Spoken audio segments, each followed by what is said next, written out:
अस्सलाम वालेकुम dear students. आज हमारा ग्रुप थ्योरी का लेक्चर नंबर 45 है।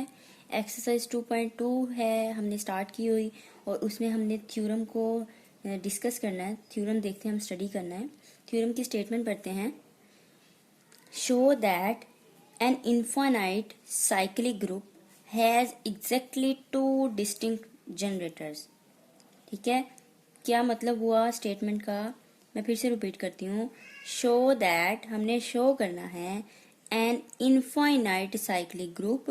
ठीक है, एक इनफाइनाइट साइक्लिक ग्रुप है, ठीक, has exactly two distinct generator, और उस इनफाइनाइट साइक्लिक ग्रुप के सिर्फ दो ही, ठीक है, एग्जैक्टली मतलब दो ही, ठीक है, एग्जैक्टली दो से ज्यादा नहीं होंगे, दो से कम नहीं होंगे, ठीक है। Has exactly two distinct generator, कि उसके दो जो हैं मुख्तलिफ जनरेटर्स हैं। ये चीज हमने प्रूव करनी है। तो अपना प्रूफ शुरू करने से पहले स्टूडेंट्स, आपसे रिक्वेस्ट है, जो मेरे चैनल पे न्यू हैं या जिन्होंने मेरा चैनल अभी तक सब्सक्राइब नहीं किया, मेरे चैनल को सब्सक्राइब करें और साथ में बेल आइकन का बटन भी प्रेस करें, ताकि आपको हर आने वाली न्यू वीडियो के बारे में नोटिफिकेशन मिल सके। तो देखते हैं अपना प्रूफ। तो सबसे पहले चूंकि स्टूडेंट साइक्लिक ग्रुप है, तो हमें इसका जनरेटर बताना होगा। जब भी साइक्लिक ग्रुप की बात हो तो आपने सबसे पहले उसका जनरेटर बताना होता है, ठीक है। तो हम यहाँ पे लेट कर लेते हैं। लेट किया G be an infinite group, G be an infinite group है, ठीक है। इनफाइनाइट ग्रुप है या साइक्लिक ग्रुप लिख देती हूँ, infinite cyclic group generated by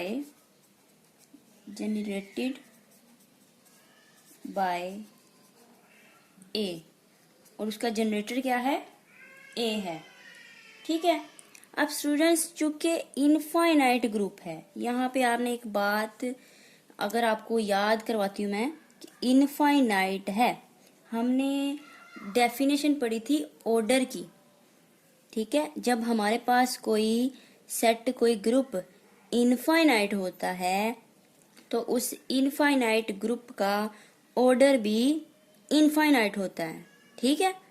तो चूंकि इनफाइनाइट है, तो हम इसका तो ऑर्डर भी इनफाइनाइट होगा या फिर एग्जिस्ट ही नहीं करेगा, क्योंकि इनफाइनाइट चीज है, उसका हम ऑर्डर नहीं बता सकते। फाइनाइट होता, लिमिटेड होती उसके एलिमेंट्स लिमिटेड होते, किसी ग्रुप के फाइनाइट होते, तो हम बता देते इसका ऑर्डर ये है।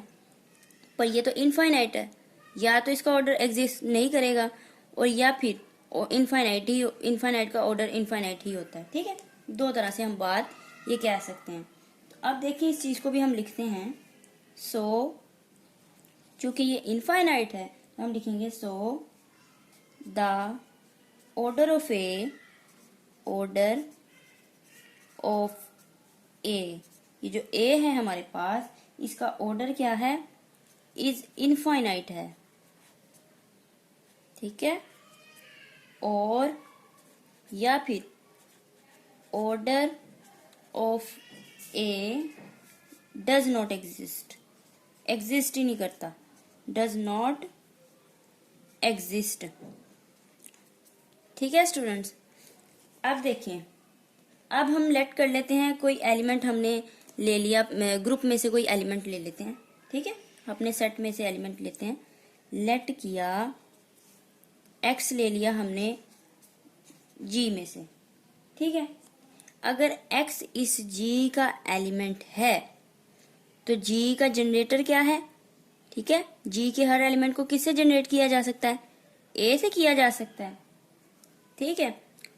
अगर ए से किया जा सकता है, ए की कोई ना कोई पावर से, ठीक है, साइक्लिक ग्रुप की यही डेफिनेशन है, ए की कोई ना कोई पावर से जी का हर एलिमेंट जनरेट किया जा सकता है। इसका मतलब यहाँ पे फिर एक इंटीजर एग्जिस्ट कर रहा है। देन हम लिखेंगे, then there exist an integer, exist an integer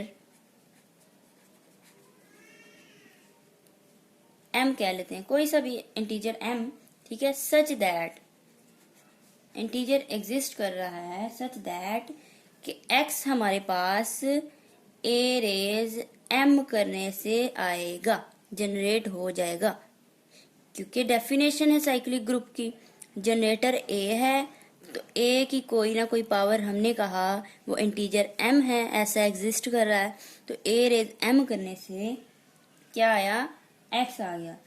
तो दिस इम्प्लाइज,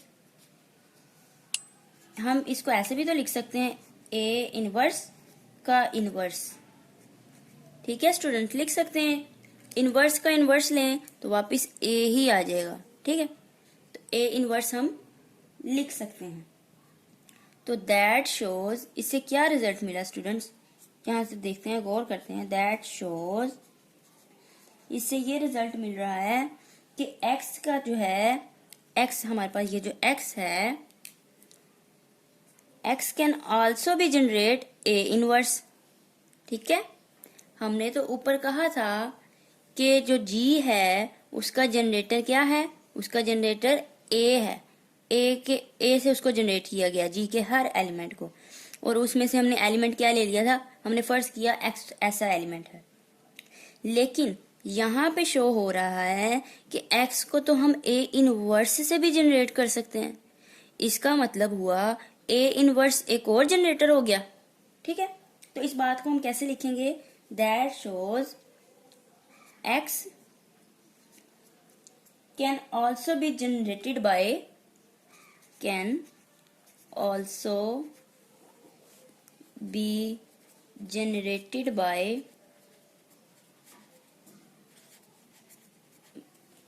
a इनवर्स, ठीक है स्टूडेंट। तो दैट इज, इसका मतलब हुआ a inverse another generator of g, that is a inverse is another generator of g। तो देखिए students, हमारी जो स्टेटमेंट थी, हमने यही चीज तो प्रूफ करनी थी ना, कि जो हमारे पास g है, ठीक है, इनफाइनाइट साइक्लिक ग्रुप है, उसके एग्जैक्टली 2 जनरेटर्स हैं। एक जनरेटर हमने लेट कर लिया, a था, और उसको यूज करते हुए हमने ये शो किया, हमें ये रिजल्ट मिला कि a इनवर्स क्या है, एन अदर जनरेटर है। तो 2 जनरेटर हो गए ना, अब ये तो 2 जनरेटर हो गए, 2 से ज्यादा भी हो सकते हैं, ठीक है। दूसरा पार्ट इस थ्योरम का ये है, एग्जैक्टली 2 तो हमने प्रूव कर दिए कि 2 जनरेटर हैं, ठीक है स्टूडेंट। अब 2 से ज्यादा भी हो सकते हैं, लेकिन हमने ये शो करना है एग्जैक्टली 2 हैं। तो एग्जैक्टली जो 2 हैं, उस चीज को प्रूव करने के लिए हमारे पास 2 स्टेप हैं, क्योंकि हमने बताना एग्जैक्टली है, 2 ही है, सिर्फ 2 है, 2 से ज्यादा नहीं है। तो हमारे पास 2 स्टेप हैं, हम लिखते हैं, या फिर आप इसको, इस चीज को इस तरह भी कह सकते हैं कि यूनिकनेस प्रूफ करने लगे हैं कि 2 ही हैं, ठीक है, ये यूनिक ही हैं। तो स्टेप 1 है हमारे पास,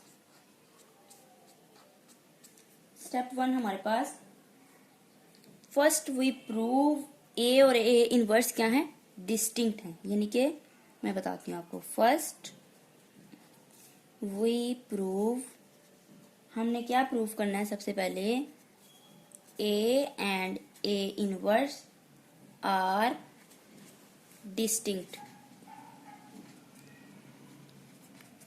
ठीक है। a भी जनरेटर था, a इनवर्स भी जनरेटर है, तो हमने चूंकि बताना है कि 2 जनरेटर हैं, एग्जैक्टली 2 हैं, तो हमें फिर जाहिर सी बात है यही प्रूफ करना पड़ेगा कि a और a इनवर्स डिस्टिंक्ट हैं, मुख्तलिफ हैं, ठीक है, एक नहीं है, ये मुख्तलिफ हैं। तो हम कंट्रेरी बात करते हैं, हम कहते हैं ऑन कंट्रेरी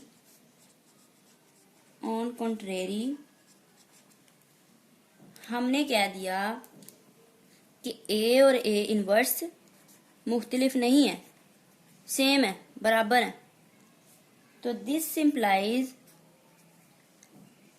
अगर बोथ साइड ए से मल्टीप्लाई किया जाए ए इंटू ए इनवर्स, तो ये ए इंटू ए स्क्वायर हो जाएगा, ए इंटू ए इनवर्स आइडेंटिटी हो जाएगा। तो इसका क्या मतलब हुआ कि ए का जो ऑर्डर है वो 2 है, ठीक है, ए का ऑर्डर 2 है। तो ये तो पॉसिबल ही नहीं है स्टूडेंट्स, ए का ऑर्डर 2 हो। क्यों नहीं पॉसिबल? क्योंकि हमें पता है कि जो हमारा जो ग्रुप था हमारे पास वो इनफाइनाइट था, ठीक है स्टूडेंट्स, इनफाइनाइट था। तो इनफाइनाइट ग्रुप का ऑर्डर इनफाइनाइट ही हो सकता है, या फिर एग्जिस्ट नहीं करता। तो ये तो फाइनाइट आंसर आ गया, ऐसा पॉसिबल ही नहीं है। हम लिखेंगे which is impossible, which is impossible, ऐसा पॉसिबल नहीं है। क्यों नहीं है? बिकॉज जी जो है is an infinite, is an infinite cyclic group है।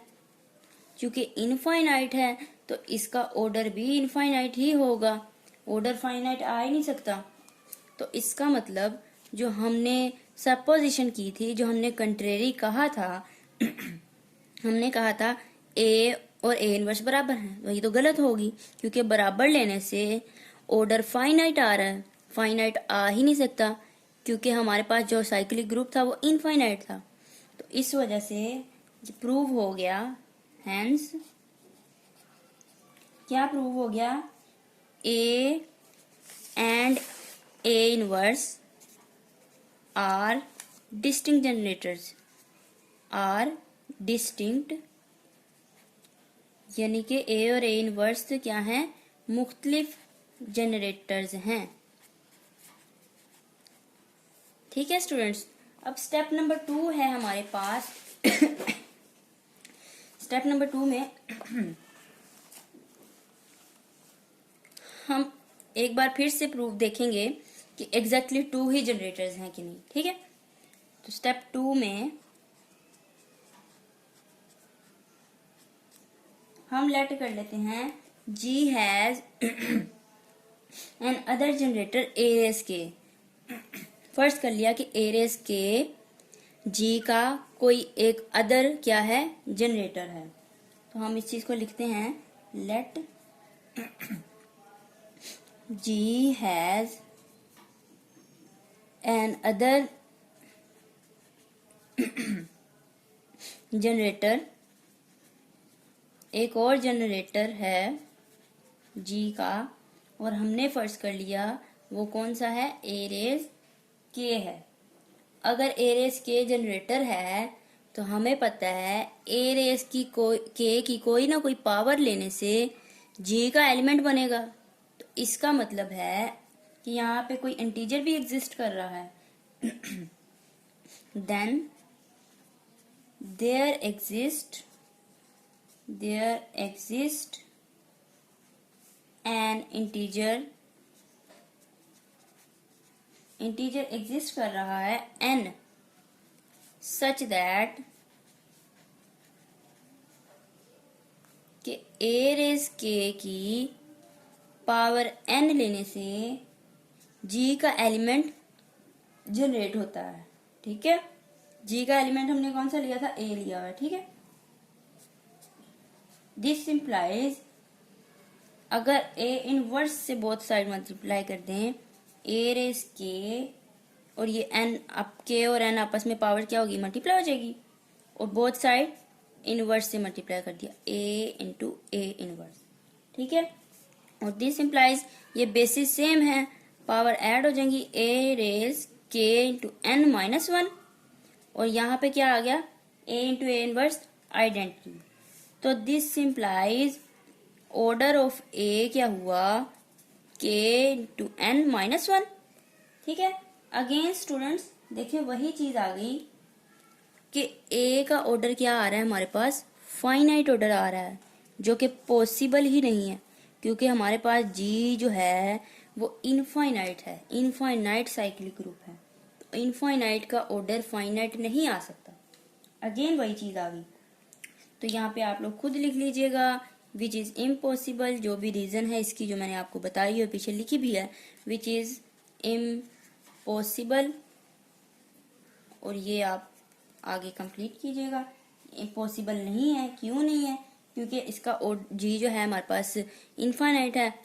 तो ठीक है, जैसे मैंने पहले लिखा है, इनफाइनाइट का ऑर्डर फाइनाइट नहीं हो सकता। तो ये फिर शो हो गया, क्या शो हो रहा है? दस साबित हो गया देयर आर एग्जैक्टली